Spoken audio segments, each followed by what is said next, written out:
Carilah tempat di mana kekuranganmu bisa diterima, bukan tempat yang memaksamu harus menjadi sempurna. Anjas kelas. Kembali lagi bersama saya Stephen. Seperti biasa jangan lupa siapkan apa? Ya tentunya kopi dan Nutbray untuk menemani kalian dalam menonton alur cerita film ini. Selamat menyaksikan dan celepot.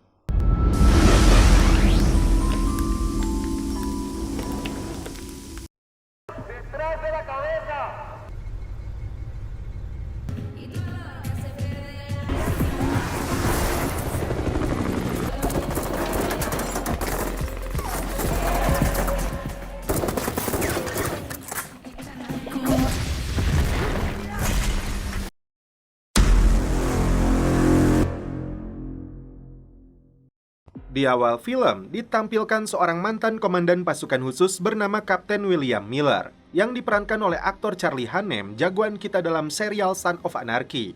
William hadir untuk mengisi materi di depan puluhan prajurit Amerika tentang penyelesaian sebuah misi. Scene berpindah ke Meksiko. Di atas sebuah helikopter, mantan anggota pasukan khusus yang disewa pemerintah Meksiko bernama Pop bergerak dengan tim kepolisian untuk menuju sebuah lokasi penggerebekan anggota kartel.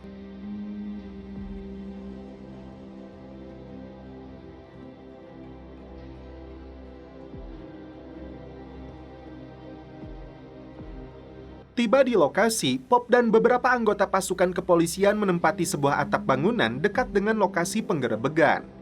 Puluhan polisi sudah mengepung tempat ini, memaksa anggota kartel narkoba yang berada di dalam untuk menyerahkan diri. Tim memperkirakan jumlah anggota kartel yang berada di dalam bangunan itu tidak lebih dari 10 orang. Tadi duga sebelumnya, musuh melepaskan roket RPG ke arah tim kepolisian.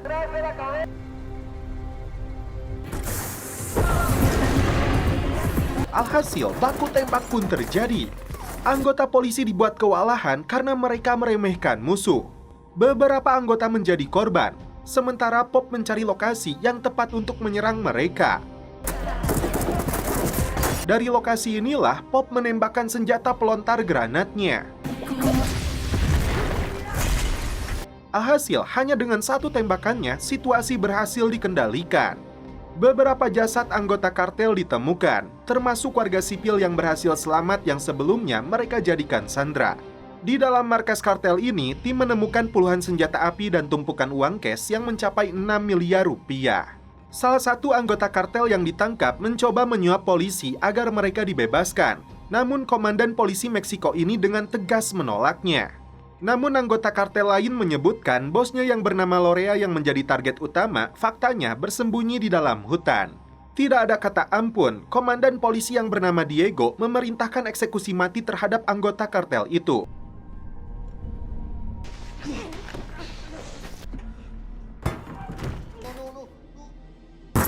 Beberapa pria dan wanita ikut ditangkap untuk dibawa ke kantor polisi. Namun, salah seorang wanita berhasil melarikan diri. Dengan sigap, Pop melakukan pengejaran hingga ke atas rumah-rumah penduduk yang berada di area perbukitan. Wanita yang bernama Yovana ini berhasil lolos dari kejaran Pop dan tim kepolisian.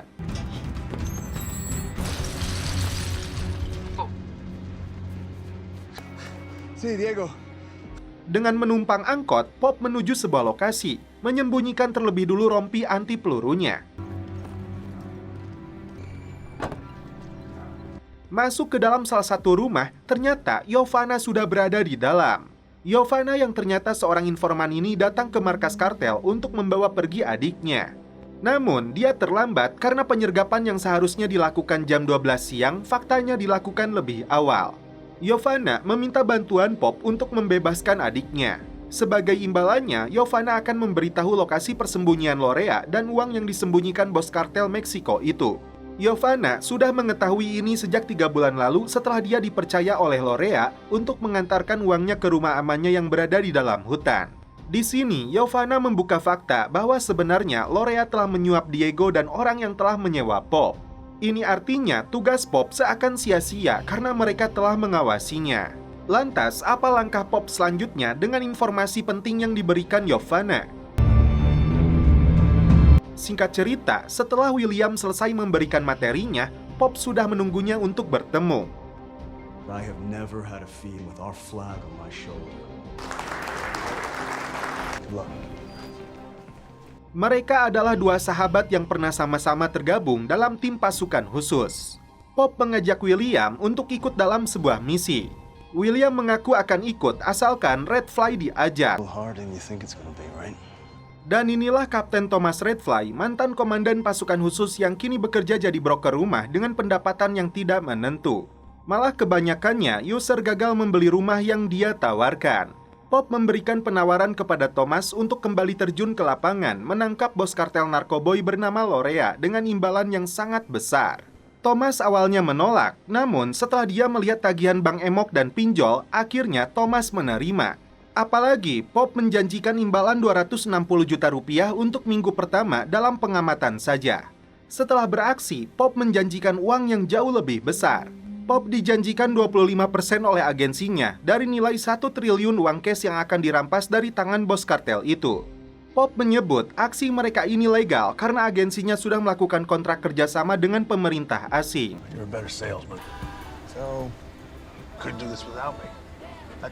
With 20 million bucks at our feet, hell, you've been shot 4 times. 5. That's the real crime. Just take a look. Fine. Take a look. Pop dan William selanjutnya mengajak Benny Miller, adiknya William yang kini berprofesi sebagai petarung bebas. Di waktu yang sama, rekan mereka terakhir yang ikut diajak adalah Francisco Catfish Morales yang biasa disapa Fish, seorang pilot helikopter. Fish awalnya menolak karena dia punya bayi dan istrinya pasti tidak akan mengizinkan dia kembali ke medan tempur. Tapi Pop terus membujuknya. Ternyata alasan Fish menolak karena statusnya masih dalam masa percobaan dalam kasus penggunaan obat terlarang yang berakibat lisensi pilotnya dicabut. Benny sendiri ingin fokus dulu dengan pertandingannya malam ini. Dan dia memastikan akan ikut dalam misi yang ditawarkan oleh Pop. 4 mantan anggota pasukan khusus ini berkumpul untuk mendukung Benny. Pop akan menyediakan paspor palsu untuk mereka karena misi ini akan dilakukan diam-diam. Tapi Thomas mengaku dirinya hanya ingin ikut dalam misi pengawasan saja. Dia tidak mau terlibat baku tembak. Singkat cerita, 5 mantan anggota pasukan khusus ini sudah berada di lokasi pegunungan wilayah Brazil.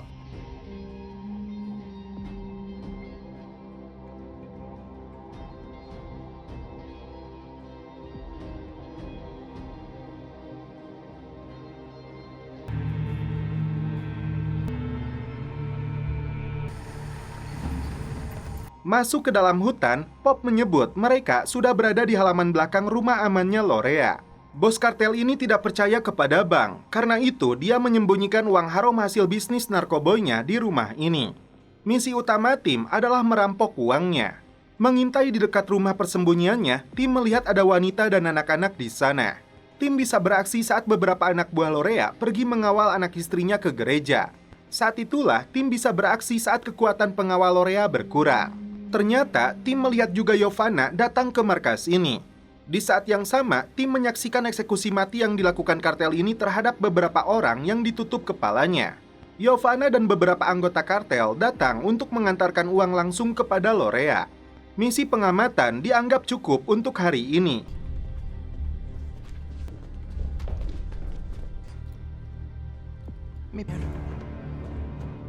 Tim bisa santuy sejenak menunggu waktu yang tepat untuk beraksi.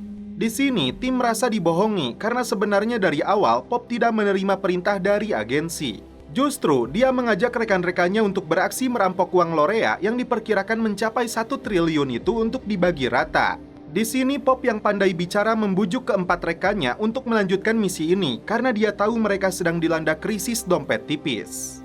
Setelah tim sepakat, rencana perampokan di Minggu pagi mulai disusun. Dengan banyaknya uang, mereka membutuhkan mobil dan tentunya helikopter besar untuk membawanya melintasi pegunungan Andes.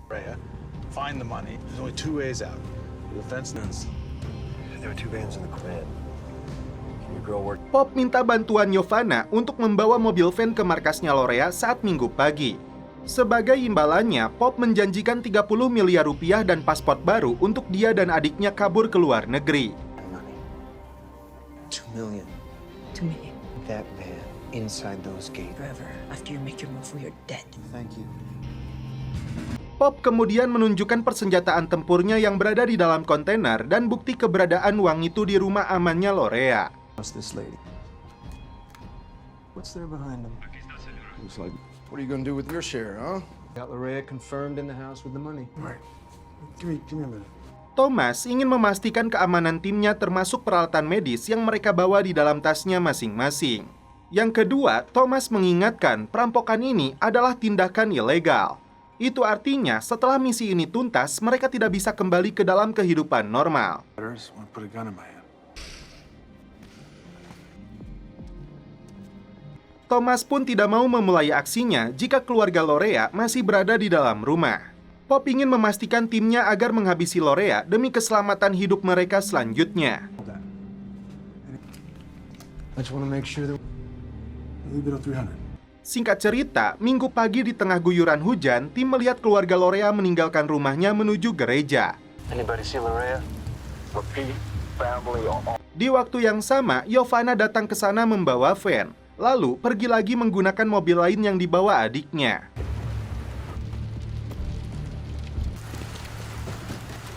Tim mulai beraksi menyusup ke dalam rumah Larea, melumpuhkan para pengawalnya.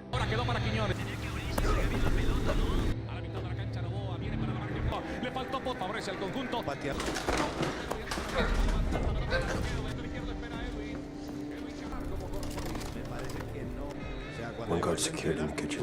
Salah satu dari mereka ditembak di bagian kakinya. clear, Benny. Eyes out for Larea. What was that?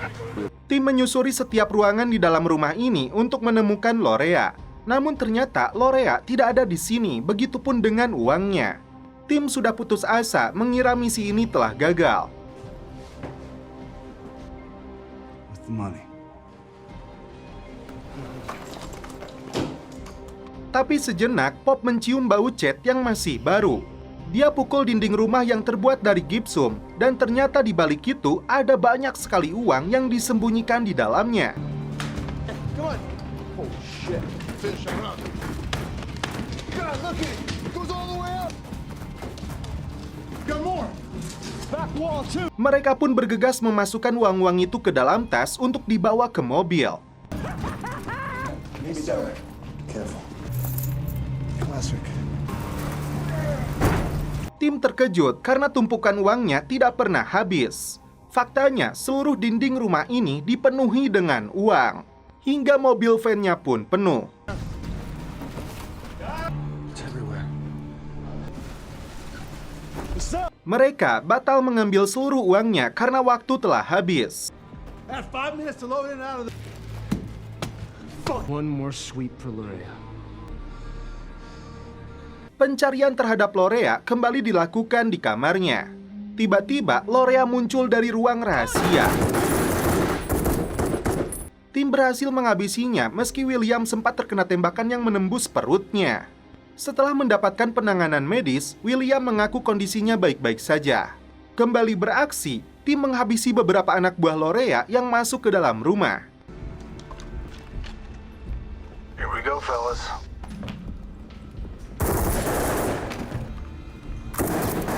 That's 4. Setelah disiram bensin, rumah ini dan seluruh sisa uang yang masih berada di dalamnya dibakar habis. Para pengawal Larea yang datang ke lokasi kembali dihabisi.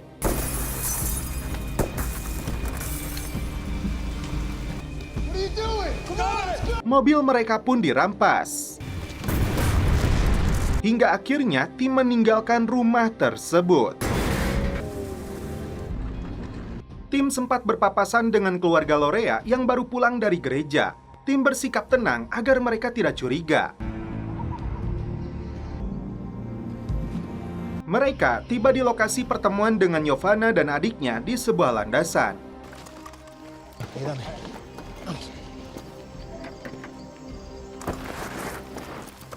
Tak berselang lama, pesawat yang disewa oleh William datang. Tapi pesawat capung ini disebut terlalu kecil, tidak akan mampu membawa mereka semua termasuk uangnya. Dengan imbalan 2 tas penuh uang itu, Habibie memanggil helikopter Puma super besar untuk membawa tim dan puluhan kantong penuh uang. Di sini baru terungkap bahwa ternyata uang hasil rampokan dari bos kartel narkoboy itu ternyata nilainya mencapai 250 juta dolar atau sekitar 3,9 triliun. Itu artinya 4 kali lipat dari target mereka sebelumnya. Jumlah fantastis yang dirampok oleh mantan anggota pasukan khusus ini. Masalahnya, apakah helikopter ini mampu membawa beban uang yang begitu besar melintasi pegunungan Andes? Singkat cerita, tim mulai terbang membawa uang tersebut yang dimasukkan ke dalam jaring. Di sebuah lokasi, Yovana dan adiknya diturunkan terlebih dulu. Thomas mengingatkan Yovana untuk menjaga rahasia perampokan ini. Sebagai imbalannya, Pop memberikan imbalan $3 juta untuk Yovana dan adiknya, beserta 2 tiket dan paspor untuk mereka melarikan diri ke Australia. Pop mengingatkan Yovana agar tidak tinggal lagi di Amerika Selatan karena mereka pasti akan menemukan dan membunuh mereka berdua. Yovana berharap besar bisa kembali bertemu dengan Pop, namun Pop menolaknya demi keselamatan mereka. Tim kembali melanjutkan penerbangan untuk melewati pegunungan Andes. Terlebih dulu, mereka lewati 2 puncak gunung, kemudian lembah, dan kembali harus melewati puncak yang jauh lebih tinggi.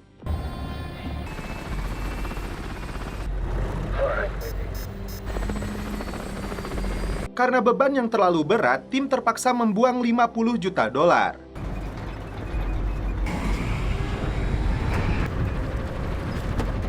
Helikopter hampir saja berhasil melewati puncak gunung, namun ternyata beban yang masih terlalu berat mengakibatkan salah satu transmisi terbakar. Helikopter terpaksa putar balik mencari lokasi pendaratan darurat di tanah datar.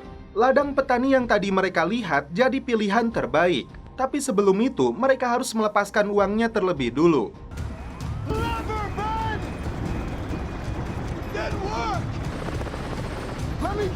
Karena tuasnya bermasalah, Benny mencoba turun untuk menendangnya. Sialnya, dia tidak bisa kembali naik hingga memutuskan untuk melompat, disusul dengan pendaratan darurat yang sangat buruk. Benny segera bertindak untuk menyelamatkan rekan-rekannya yang terjebak di dalam helikopter. Setelah melihat kondisi sekitar, ternyata tim terdampar di ladang narkoboy. Tim khawatir penduduk memiliki senjata yang bisa mengancam keberadaan mereka. Tim mulai bergerak untuk mengambil kembali uang yang mereka jatuhkan. Fish berada di atas bukit untuk memastikan tidak ada ancaman dari jarak jauh kepada tim. Pop dan Thomas bernegosiasi dengan penduduk desa yang mengklaim uang itu milik mereka karena jatuh di tanahnya.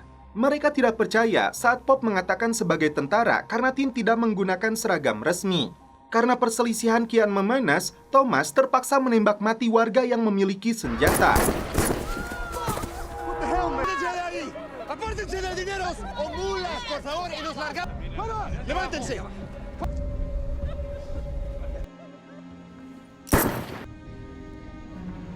Setelah itu, warga diminta memberikan keledai mereka untuk digunakan membawa uang hasil rampokannya. Untuk membayar keledai-keledai mereka dan bentuk permintaan maaf kepada keluarga korban, tim menyerahkan beberapa gepok uang yang diberikan kepada kepala dusun.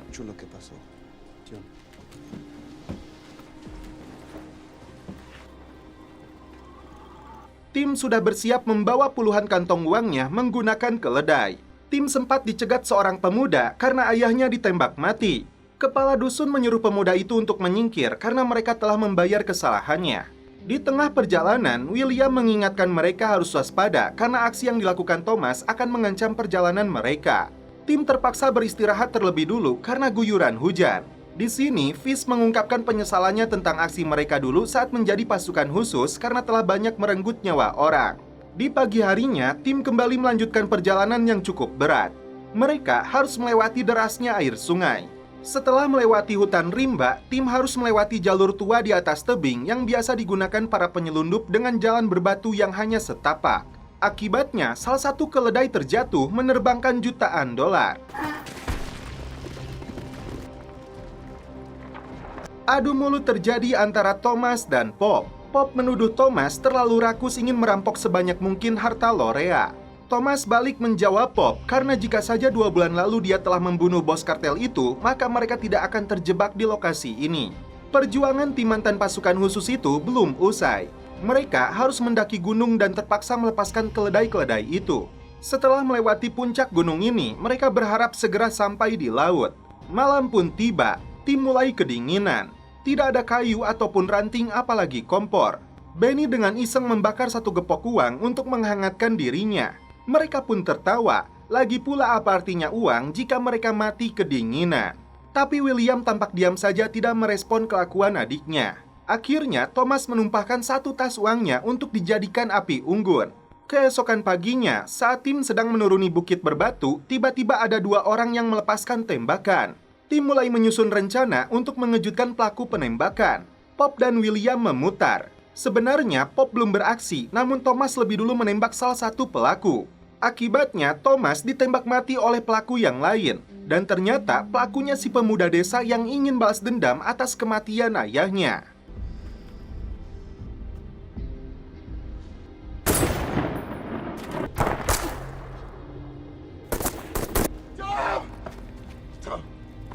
Tim benar-benar tidak percaya Thomas telah tiada.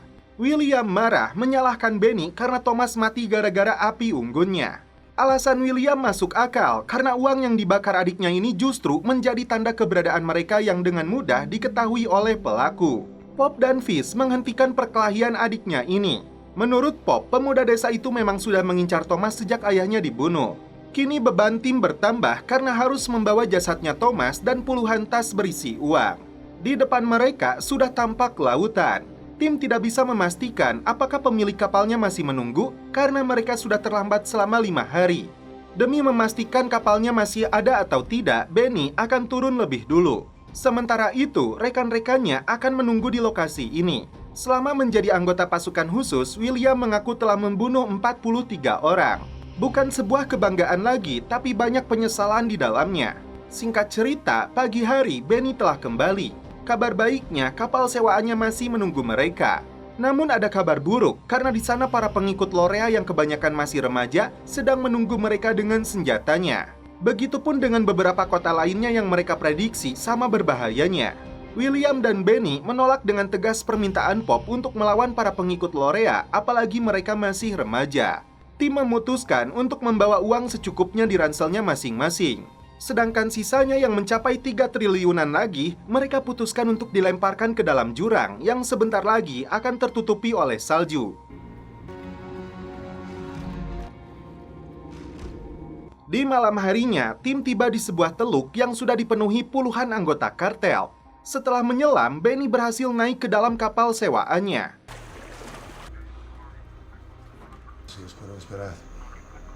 Sedangkan Pop, William, dan Fish dicegat salah seorang anggota kartel yang masih muda. Pop berupaya untuk membujuknya agar menurunkan senjata. Tim merampas mobilnya untuk digunakan membawa jasad Thomas ke dalam kapal. Mereka kembali berpapasan dengan anggota kartel yang kebanyakan anak muda. Tim hanya memberi tembakan peringatan, tapi mereka tetap mengejar, alhasil aksi kejar-kejaran pun terjadi. Shoot the driver!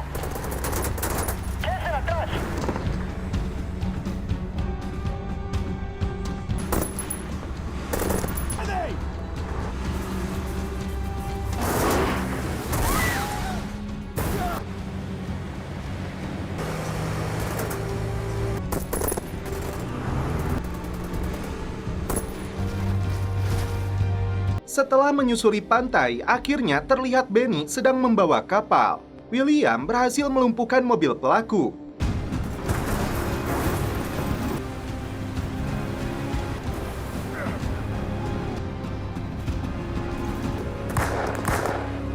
Tim akhirnya berhasil membawa jasad Tom ke atas kapal. Singkat cerita, 4 anggota mantan pasukan khusus ini sedang berada di kantornya notaris. Setelah dihitung, ternyata uang yang mereka sanggup bawa hanya sekitar 5 juta dolar. Dan setelah dibagi 5 dengan almarhum Tom, jatah mereka masing-masing mendapatkan 1 juta dolar atau 15 miliar. William memutuskan untuk menyerahkan seluruh jatahnya kepada anaknya Tom sebagai dana perwalian. Tindakan yang sama dilakukan Benny dan Fish, sedangkan Pop tidak punya pilihan.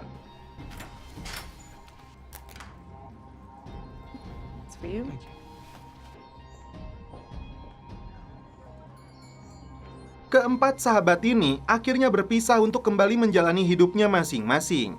Pop mengatakan kepada William, dirinya kemungkinan besar akan mengunjungi Yovana di Australia. Sebelum pergi, William memberikan titik koordinat keberadaan uang di pegunungan salju itu kepada Pop.